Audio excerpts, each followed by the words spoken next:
So the foreigners that come to Russia, they usually experience culture shock or they experience surprise because most of the time the people that I've met come here for maybe a short period of time, or some come for a long period of time, maybe a year or two, to work or to study. But what I'd like to talk about right now, and I'll touch upon long-term stays later, I'd like to talk about the World Cup. I think what was happening in Moscow or in Russia was really exceptional. We had a lot of tourists, we had a lot of fans, we had a lot of visitors from all over the world, and I think it was a great learning opportunity for everyone, for the people who came to Russia, for the Russians who live in Russia and were exposed to so many foreigners, so many interesting situations. I think a lot of foreign tourists were surprised that Russia is a safe country, that Russians are quite friendly, despite the fact that there is a stereotype that Russians never smile. And this is what a lot of people say, or at least it's written in a lot of guidebooks. It is in fact so. I mean, you do not see a lot of smiles on the streets, and people do not smile to strangers.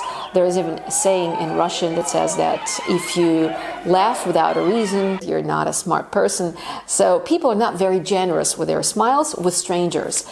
But if they know you, and if you become friends with someone from, say, from the Russian culture, you will, most people that I've talked to, they say that Russians sort of unfold or get better once you get to know them a little longer. But that takes time, of course.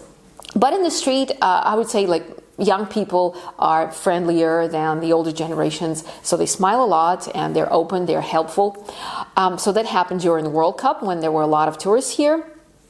I was actually surprised to see how many students and volunteers were involved in all this, showing people around, being friendly, being welcoming to them.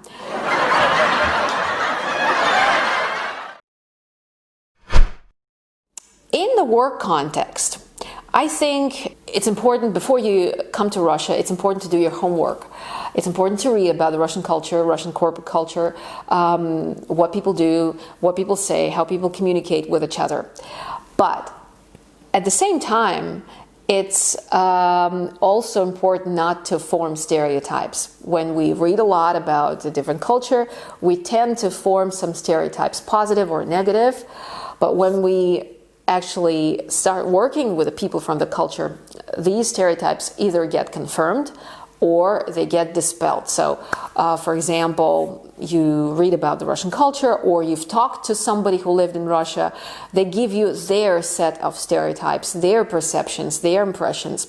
So you think, oh, so this is what I should do, this is what I shouldn't do. Some advice that the people give you is very useful, some advice is not so useful, so you have to rely on your own perceptions and form your own way of communication with the local people.